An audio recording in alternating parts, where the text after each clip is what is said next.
This episode is brought to you by Battleborn Batteries, the best name in the RV and marine industry. These lithium batteries are designed and assembled in the USA, backed by a 10-year warranty. The best solution for your battery anxiety, so go check them out at battlebornbatteries.com.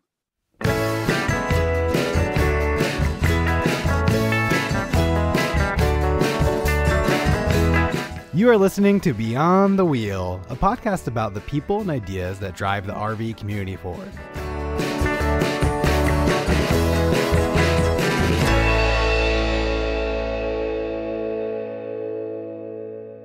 Hi, everyone. Today we are bringing RV SnapPad back on the show. Sean and I have both owned RV SnapPads for over 2 years and both have nothing but good things to say about them. The company has experienced great growth since the last time we talked with them, and we wanted to bring Kent Wilson, CMO, on to the show to talk about the history of SnapPad. Kent tells us what he believes were the key learning experiences of their father's first company that helped RV SnapPad be such a success today. He also goes into detail of the challenges of what it takes to grow a successful business. He has some funny stories to share and some exciting news about some of the new products coming from SnapPad this year. Well, you've heard enough from me, so let's get the show started. Hi, Kent. Thanks for coming on the show. We had Devin on in 2018, so it's exciting to get an update from SnapPad. You guys have seen some serious growth over the last couple of years, I think. Just to start, can you tell us a little bit about yourself and your role at SnapPad? Yeah, sure. Thanks for having us on again, guys. We're thrilled to be on here and to talk directly with RVers who are living the lifestyle and using the product. So it's great for us. Myself, I come from a digital marketing background. So back in the day, my younger brother, Devin, and my father were working on this idea.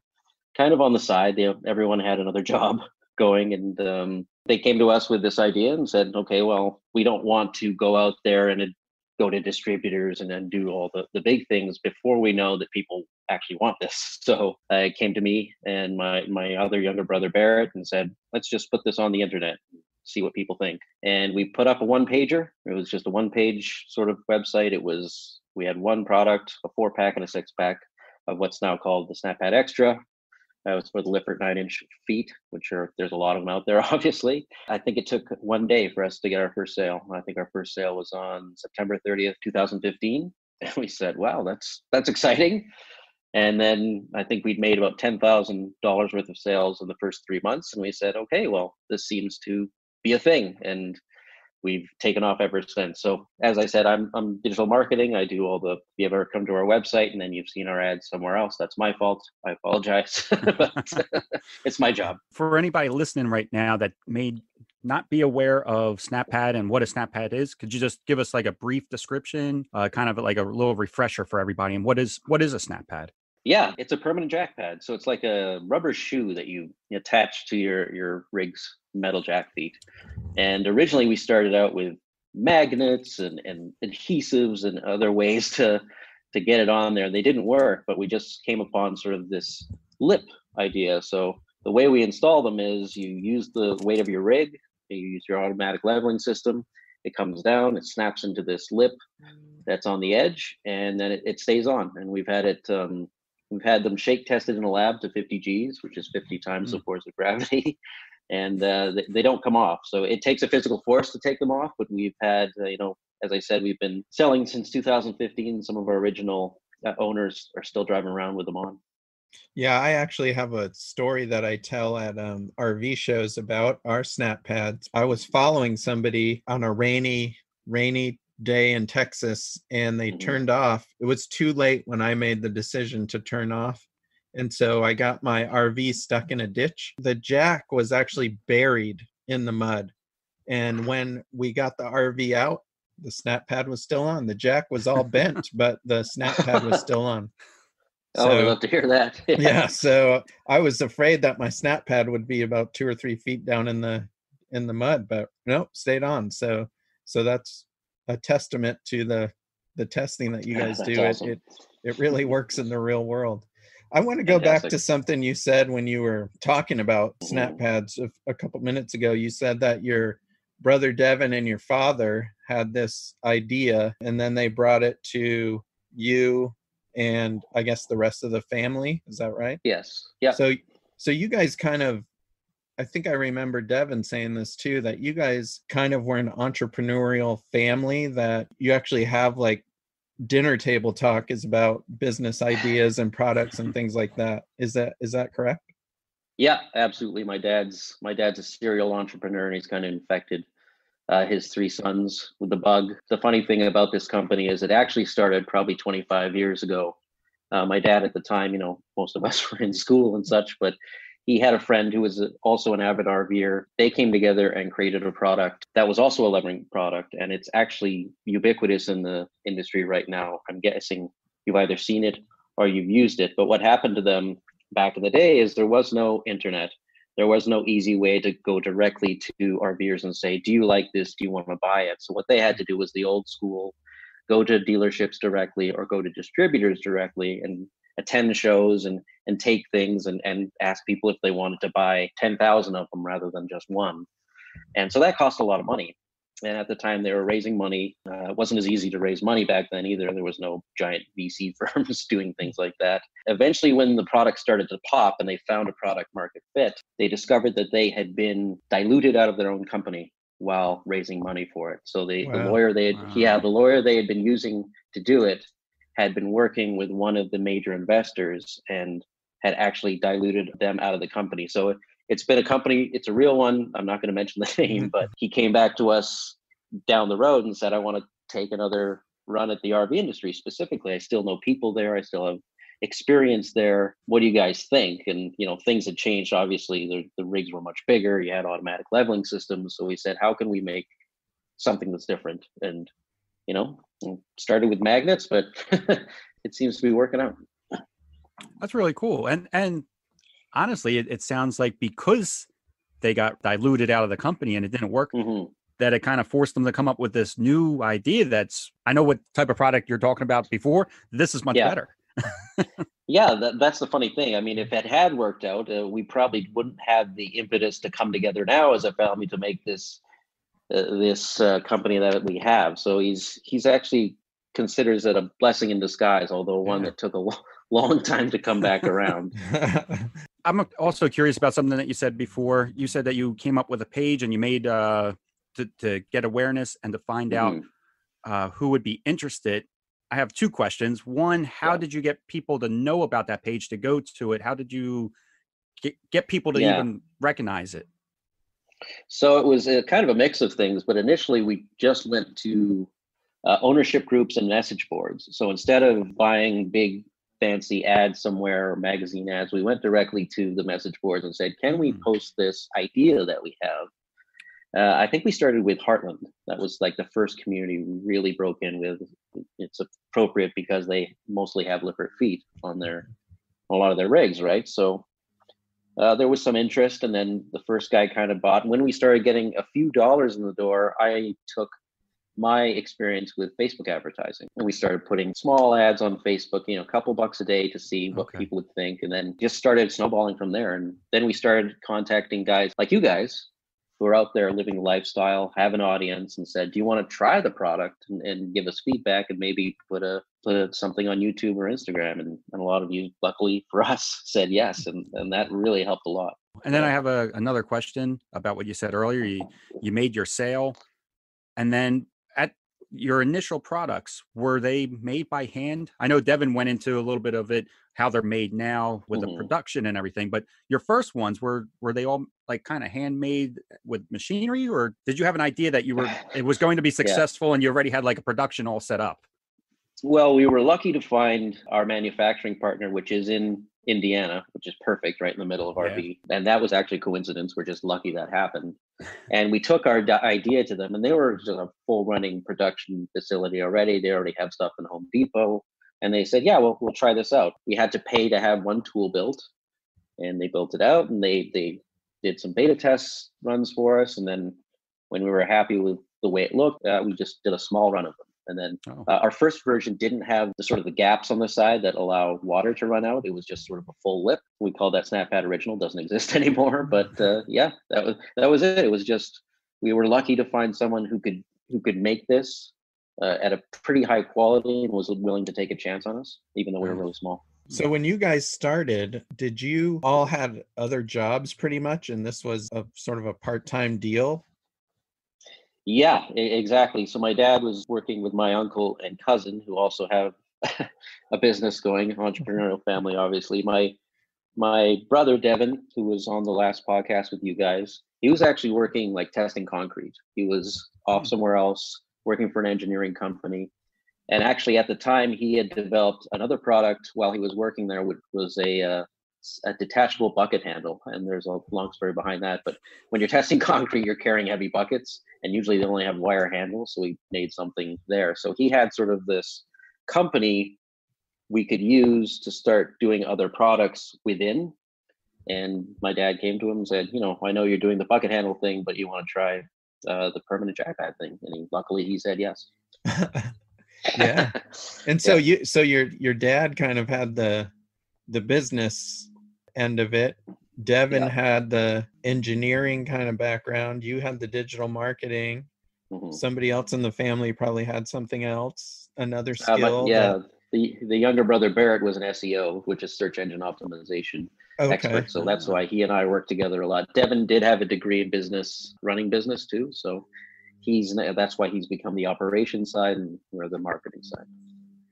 So it was just you guys had the right family mix to make this a successful company.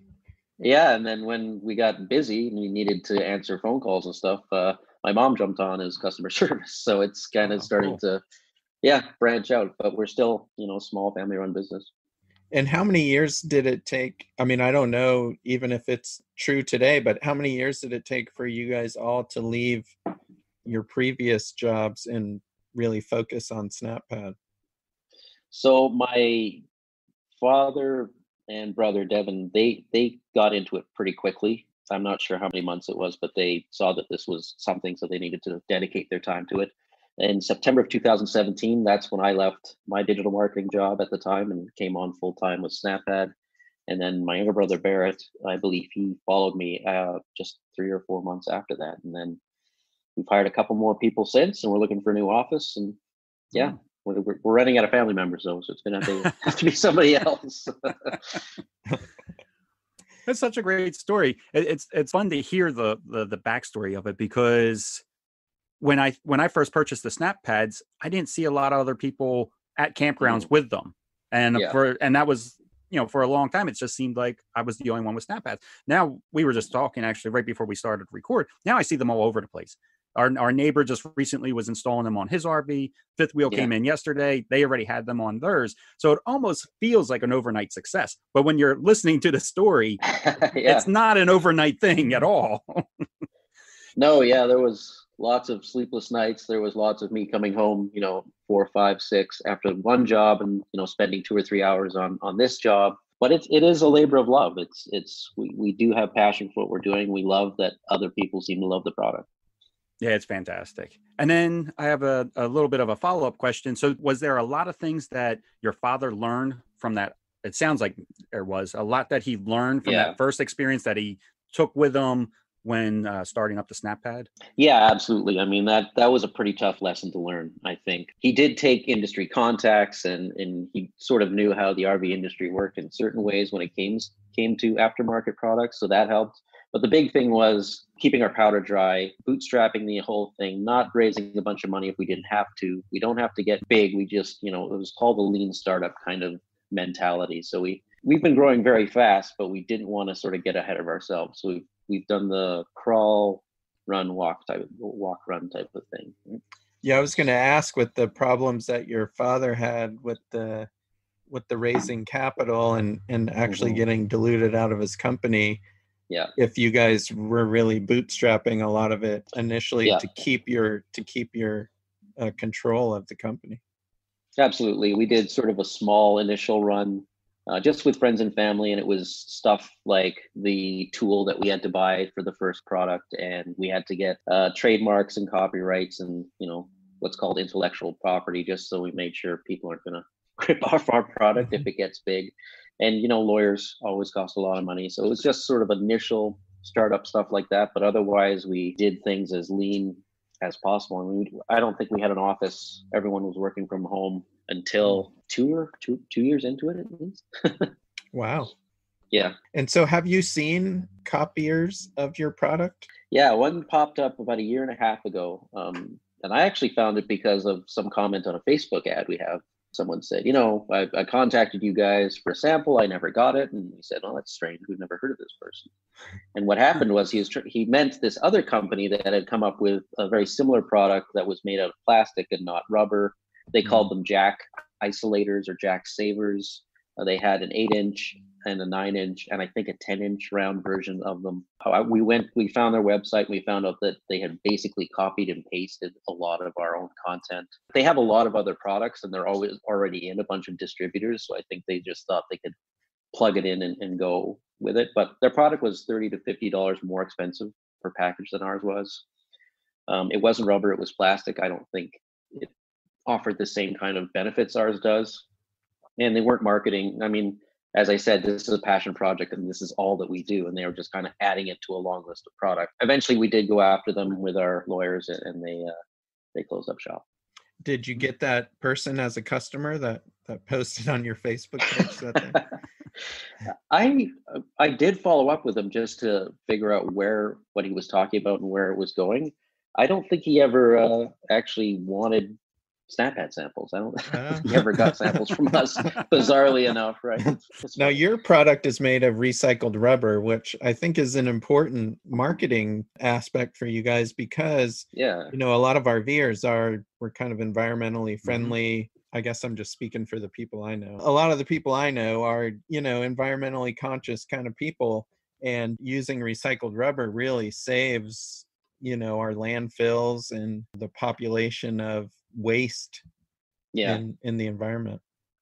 Yeah, it's a great side benefit to the business we're building here. Just getting tires out of landfills and the funny thing is we talked about using virgin rubber with our manufacturer, and he steered us towards, they get the tire crumb in, it's cleaned, it's perfect for this product, the way it comes together. So, I mean, it was kismet. It was just, here's what we're doing, here's what works best for it, and it's recycled tires, so it's environmentally friendly too. It is such a great finish too. I love the SnapPad. I can't say enough good things about it. But one thing I don't hear too many people talk about, like there's all the benefits of having a SnapPad and you don't have to crawl underneath. It saves your back, for me anyway. But I never hear too many people say how much it protects the places that we visit. The places that we visit even. For sure, I always, before having the SnapPads, I would always put blocks underneath our RV. If we were staying at a Walmart and we were going to put our jacks down, or a Flying J, I would put the jacks down.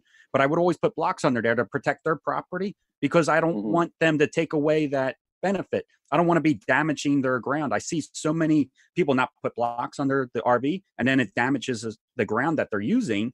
And then I don't want the property owner to come out and be like, oh, we can't have RVers stay here anymore. They're tearing up our asphalt or they're making marks all over the place. So I think it's just as equally as important that it's protecting everybody's property when you're using them too.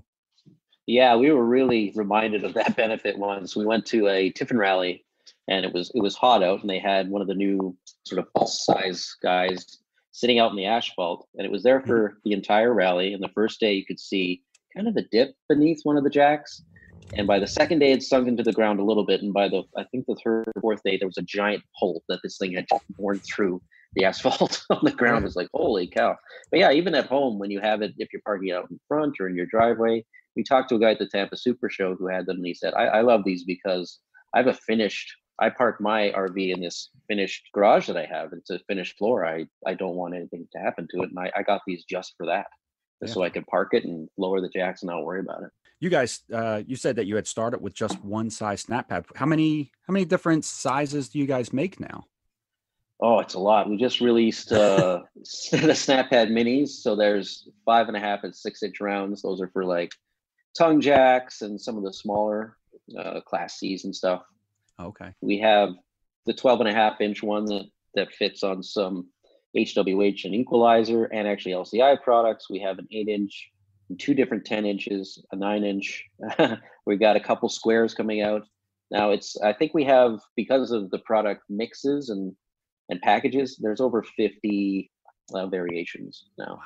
Who knew? Wow. I didn't even know there It's was that many crazy. different types of jacks out there. Yeah, I mean, there's just they mix them up is the issue, right? So you have some rigs that have 8s and 10s, or 4 10s, or 4 octagons and 2 octagons and two. Oh, So yeah, there's yeah. all these weird, yeah, just different. And nobody's until we came along, no one really paid attention to it. So now we're just building this giant compatibility database as we go. It was that one of the more challenging things is getting a product that can work for so many other types of rigs out there. Like, I guess that it's kind of frustrating if somebody would come to you and say, "Hey, I really want this. This is the rig that I have.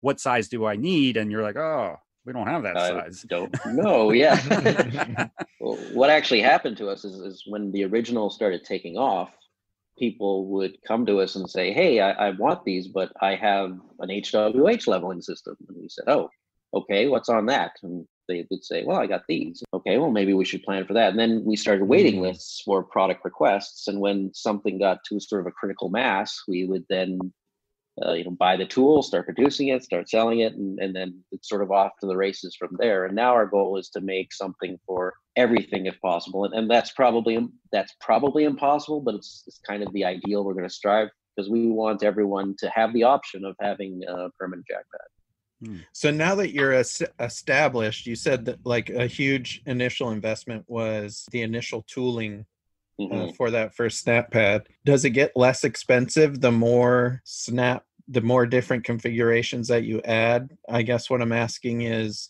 each tool that you have to design for this new SnapPad just as expensive as that initial tool, or is it just an add-on feature? No, every time we design a new tool, they have to cut steel again. So it depends on how big we're talking to. So the bigger tools for the 12 or 13-inch pads, that's going to be more expensive than the mini tool, which was about 6 inches, right? But no, it's the only thing that kind of goes down for us is if we can add cavities to a tool, which means if we're stamping out 6 at a time rather than 2 at a time, our manufacturer then gives us a better price based on that sort of volume. But every time we make a new version, it's an investment. Okay. So that's why you wait until there's enough of a demand. Yeah, that's smart. smart. I can see that now. Yeah. Yeah, making that waiting list is smart. Yeah, and we had to do that. As I said, we wanted to crawl and walk before running as we established the company. And moving forward, if we get big enough and established enough, we might make investments into lines that may not pay for themselves in terms of the tooling, but we do want to be true to that ideal of covering as much of the market as possible. And are you in jeopardy of outgrowing that original manufacturing facility or company that you're using? Yes. The major problem we've actually run into over the last few years is capacity.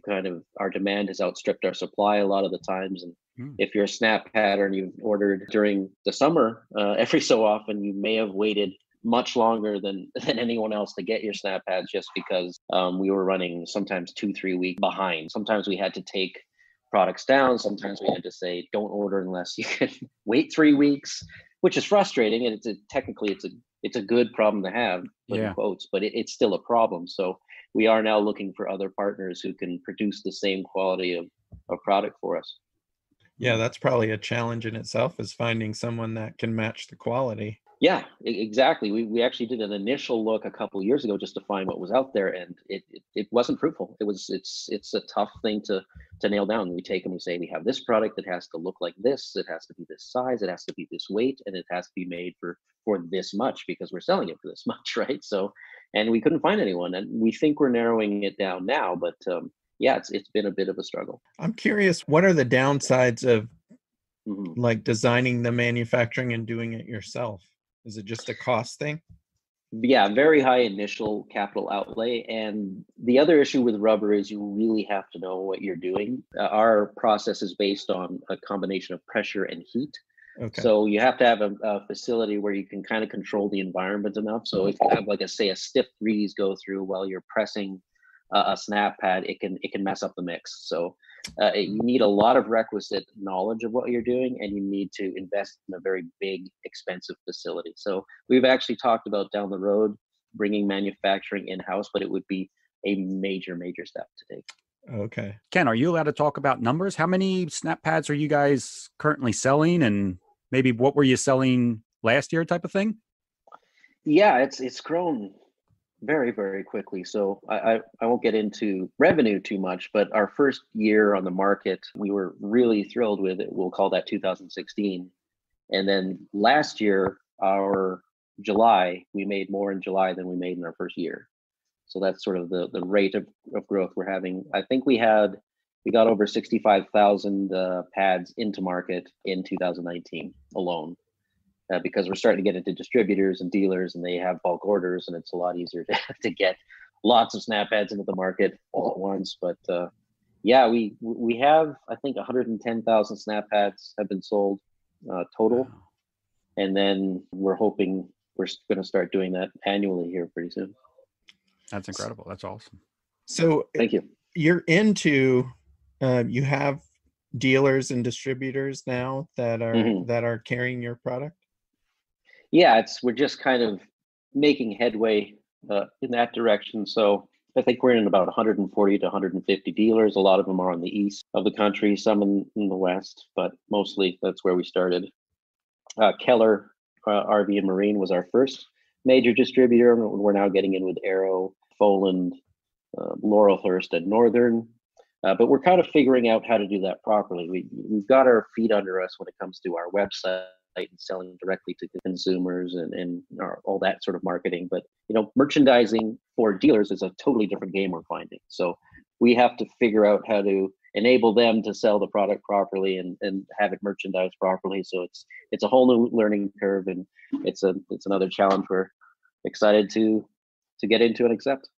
What about manufacturers? Are any manufacturers interested in putting your product on while it's going down the line? Yeah, that's actually a really good question. We have worked with Quadra, which makes Bigfoot leveling systems. We've worked with Equalizer, and it's just been sort of helping us design products for their feet, and then they take it and then sell it on their websites. And we've asked them, how do we get in with OEM in factory first? Because we've actually had our last two surveys. One of our questions to the SnapPad customers was, do you think SnapPad should be, the standard on your rig out of the factory? And the first year they said 92% said yes. And this year, I think it's trending to 94%. People said yes. So a lot of people, and we actually find the beginning of the season now, we get calls from people who said, I'm picking up my new, this year's 2020 rig in a month or two. I want SnapPads on them right away. What do I need? And sometimes we have to tell them, I don't know what you need because we haven't seen that RV yet. It's brand new. So they have to wait. So it would be, but we've learned that manufacturers really pinch pennies when it comes to putting anything on an RV, and you have to be very well vetted and well qualified. And I think down the road, we do want to talk to some brands, especially the most, we have a big list of the most popular brands amongst SnapPad customers. To us, it would make a lot of sense, even if they just list it as a potential upgrade on the rig when you buy it new. But it's not something we've been able to get into yet, just because they hold the cards tight to the vest, and it's hard to get in the door with them. It's interesting that it seems like it's a never-ending learning process as you're growing a company. And probably it's even more unique because you guys are really, like you said, a family business that's really growing like crazy, I guess. I'm wondering if you guys are all taking notes as you're going along, so one day you can actually maybe teach a course or provide education to people on how to do this as a very successful family business. Thank you. That's nice to hear. We are kind of compiling what we've learned, either implicitly or explicitly. Sometimes we do jot down, here's what we learned. The funny thing is, the biggest learning curve has been compatibility. The great thing about SnapPads we found is when most people find out about them or hear what they do, they want them. So the product sells itself, but then they come to us and say, hey, I have a 2012 Tiffin Allegro bus.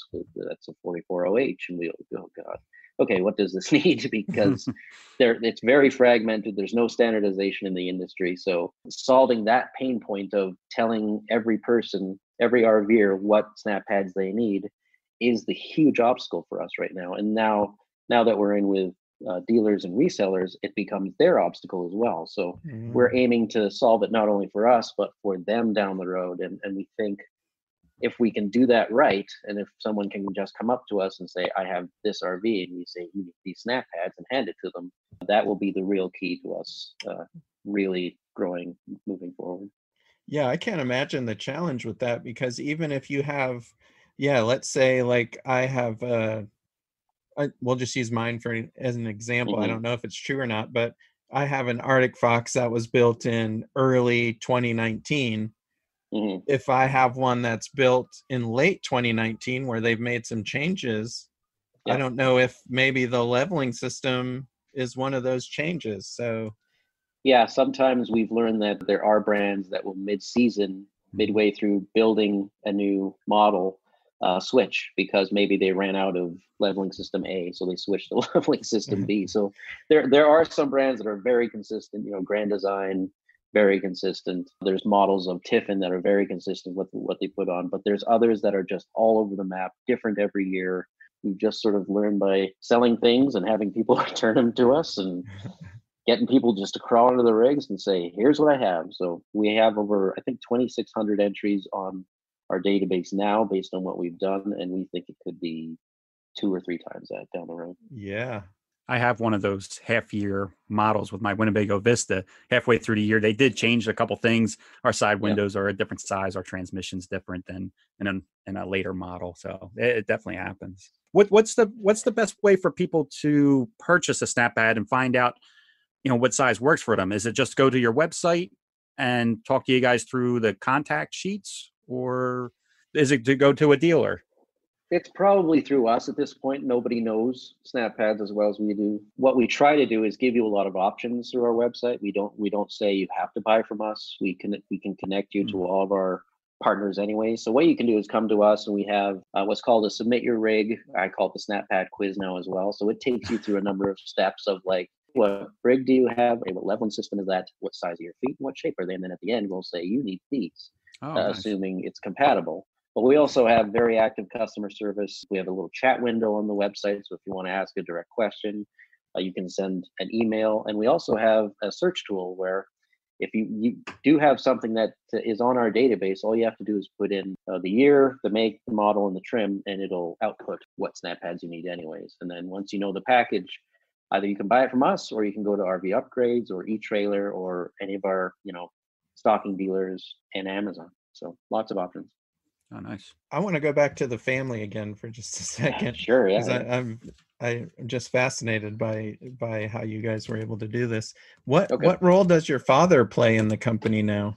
He's still called the CEO and founder and president. So if you saw us at Tampa Bay Super Show, Sean, he was there. He was behind he was selling. He loves doing this with his sons, and he loves the product. But he talks to the lawyers for us a lot. He does sort of a lot of the high-end stuff that he's been doing as a serial entrepreneur, making sure the patents are in place. He talks to a lot of the other owners and presidents that we deal with. A lot of them tend to be 60 plus as well. So he maintains a lot of those connections, and he's sort of the hammer when it comes to our manufacturer. So we have a very good relationship with our manufacturer, but there are times where it's like, we need this done, and he's the guy to kind of go on and rattle the saber a little bit. Okay. So he's still very much involved. Yeah, very active. Yeah. No, he's here every day. Yeah, 73, and he loves it. And does he have any other companies currently, or? Nope, this takes up his sole focus at this point. So we do have other family members doing their thing, and we check in with them, but right now this is our sole focus. And how do you guys, when you go home at night, like let's say Christmas or something like that, how do you guys keep the company out of it, or is it just part of life now? It's just part of life. And honestly, we hired my wife last year as well. So there is no escaping the company. And for a lot of people, they probably do want to escape their day job. They want to leave the 9 to 5, between 9 to 5, leave at the office. We love what we do. This is thrilling for us. Every day is exciting. I look forward to coming to the office, and I have no problem discussing it with my wife, or when we get together for, family get-togethers, and we discuss some business, but also, there's nothing personal here. We all work very well together. There are disagreements, but we understand it's all for the best of the company and ultimately the family. So we're able to run with it. Yeah, I imagine that's how it has to be in order to Exactly. keep a happy family. Yeah, I mean, it could be pretty awful. I'm sure a lot of people couldn't work with their family for one reason or another, and it helps that it's done well. You know, we're not facing some pressures that would come with running a company, at least not yet. But you know, fingers crossed. Well, I think there's a lot of experience. I mean, with your father and then raising you guys to be entrepreneurial thinkers, that probably helped a lot in establishing it. Yeah, absolutely. I mean, we all kind of understood the mentality that has to go into running and starting your own business, the perseverance and kind of the pressure that you can be under it, and not to let it rule your life or buckle you, right? So it's kind of baked into the family, and that's why we're able to do it so well together, I think. So I'm curious, when you guys all get together, you got to have some strange or weird RV stories that you guys tell each other. Do you have anything that comes to mind? Honestly, the best stories we get is from customers. I mean, we have people calling us with all sorts of wacky stuff. We had one of the benefits we didn't even think of was from someone who called us and said, I got SnapPads and I was the only one in my park that had them. And there was a lightning strike the other day. It wasn't to an RV, it was to a tree, you know, next to the park. But everyone else's electronic got fried because they all had metal feet on the ground, and I had the insulated rubber pads, and I just kind of went out there and laughed at them. So we didn't even think about the lightning thing until you know, RVers told us. It was just sort of a nice ancillary thing we can tell people now. I don't think it's going to help you if your lightning strikes your RV, but if it's nearby and it can't come up through the ground through your jack now. Yeah, that could save you thousands. Yeah, tons. Yeah. So yeah, we have people call in, and usually they ask about the product or they have a warranty question or something. But they do love to. You know, my wife's the primary customer service person now on the phone, and she has half-hour conversations with people sometimes just about their love of RVing or the experience they have. Half the time they invite us down and say, "Oh, you got to come and visit me." And we'll have dinner together, it's the other great thing about this company we found is we just love interacting with RVers. It's such a great community. I mean, everyone's doing what they like. They're passionate about what they're doing, and if you pay attention to them as a company, I think everyone is appreciative of that. So we do the best we can, and we seem to have really great customers. Yeah, our RVers are very friendly, very chatty, which yes, but it's great. We love it. No, but it's good. Yeah, it's very good. Yeah, I think we're the friendliest travelers ever. Our RVers. Yeah, absolutely. Yeah, that's why I was glad I got to see you during Industry Day at the Tampa Super Show, because I imagine you're probably nonstop talking during the regular days of the big shows like that.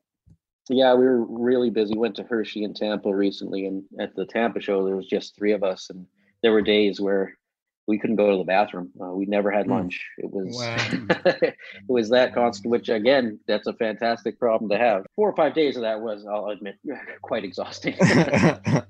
Do you know? Will you be at this year's Hershey show for the 2020? Yeah, I think so. Campers Inn was the partner we partnered with, and we were in their tent at Hershey, and they've already asked us to come back. It was that successful at the time. So what we're trying to do now is actually look for a rep group who can help us go to these things, because it takes a lot of effort, obviously, and we can't really have all the principles of the company out of commission for 5 days working a show. It's just we have to run other parts of the company now. So we're hoping we can find a partner who is as passionate and as capable of selling SnapPads at shows like this as we are. I didn't even realize that was a thing, that you could pay a company to sort of represent your company at big events like that. Yeah, there's the other problem for us is, as people probably know, is our head office is actually up in Canada, Calgary, Alberta, which is Western Canada. We do manufacture out of Indiana, but we all actually live here. So coming down to shows is usually 1 or 2 flights. It's an all-day travel, and then it's an all-day travel back. We have to ship everything. So we do want people who are in our primary market, which is the US, going to our dealerships and going to shows like this. And it's a lot easier for a rep group who's domiciled in the US to do it than it is for us. The screening process is what becomes difficult, though. They could find a rep that's going to treat your product like their own, in a sense, and make sure that they are fully aware of all the features and that they have a real good grasp of being able to answer the questions for the people that are there. Yeah, absolutely. There's, as mentioned, there's a bit of a learning curve with this product. And so we need to find someone, the product sells itself, but you have to know compatibility well enough. So we are looking for a partner who's willing to come in and do some really deep training initially. And then once your feet are under you, SnapPads are easy to sell, but it's just that first little bit where, holy cow, with 50 different packages and all these different feet, and people kind of start to sweat when we talk about it. Yeah, definitely a little intimidating. Yeah, absolutely. So do you guys have anything upcoming? I know you said the rectangle. Yeah, Square 6 is what we're calling it, and it's coming out here pretty soon. It's for the Lippert sort of 6-inch square that you see on some towables. That should be out in a week or two, actually. So we've just sent out packages to some beta testers so they can try it out and tell us if there's any problems before we take it to everyone else, obviously. We always try to do that with every new product launch. And then we've got another product line coming out probably in about a month. It's going to be called SnapPad Rival, and that's for RVA leveling systems, which there's not a lot of them out there, but there's enough for us to say, okay, well, we need to do this. And then we're adding a few more from the BAL leveler system line. They're on a lot of Airstreams, actually. Oh, okay. So I think we're going to have Airstreams completely covered in the next 2 or 3 months. And we've had a lot of Airstreamers coming to us and saying we want this. So that's why we're doing it. And long-term plans are for a stacker product. So we've had a lot of people. Obviously, SnapPads don't add a lot of height to your jacks, about an inch worth of stroke. But we've had people coming. We need 4 inches. We need 6 inches, and we want the rubber. Not the plastic stuff that's out there now. So what we want to do is we don't want to just come out with a rubber stacker pad that's like almost like everything else out there. We want it to be innovative like our current product is. So there's a lot of thought and testing going into that. So there's people frustrated that we haven't done this yet for them, but we're hoping this year that a unique, interesting, and viable SnapPad stacker will be on the market. And maybe will it integrate with the current SnapPad? Yeah, that's okay. Sort of the big product benefit we want to add. So we want them to be able to be used in isolation. So if you just have stackers, that's fine. But maybe you have a top or a capper where if you have SnapPads, they'll nest inside and it'll be a lot more stable. Yeah, that's a really good idea. Yeah, that's the plan. We'll see if we can get it done. And obviously, if we weren't so busy with everything else, we'd do this faster, but it is what it is. Yeah, I was going to say, it sounds like you guys are incredibly busy. Yeah, it's looking for a new manufacturer, releasing new products all the time. We're actually looking for a new office now. We're kind of outgrown this one. We're trying to get into more distributors. We're hoping to be in 300 plus dealers by the end of the year. And we want to expand to Canada a little bit more aggressively because we live here. So it makes sense to have our products here. But it's the type of thing where we have to prioritize and do whatever we can as fast as we can without tripping over ourselves. So before we let you go, Kent, is there anything else you would like to add, talk about, discuss? No, I mean, this has been a good chat. Obviously, we're always kind of available for anyone who wants to chat about anything down the road. And as you say, we're kind of building a knowledge base of how to start from scratch and build a company. And down the road, we may start helping people out with that as well. Yeah, I think that would be a great idea, a huge benefit for those of us that want to start something as a family and just don't know how to do it. Yeah, absolutely. Well, thanks a lot for coming on the show. And I think your company is one of our few two-time guests. Awesome. Yeah, we're thrilled to be on. Continue to support you as you guys support us. Love what you're doing with the podcast. Thanks for tuning into this podcast. SnapPad has a special place in the podcast, being our very first episode. It is great to see the growth in the company between the two interviews. We love to see the good people with excellent products be successful. Kenny and I would appreciate if you can leave a review on whatever platform you are listening on. It really helps us market the podcast. Also, follow us on Facebook and Instagram to see what Kenny and I are up to and any other exciting news. We'll be back again in 2 weeks with another episode. This episode is brought to you by Battleborn Batteries, the best name in the RV and marine industry. These lithium batteries are designed and assembled in the USA, backed by a 10-year warranty. The best solution for your battery anxiety. So go check them out at battlebornbatteries.com.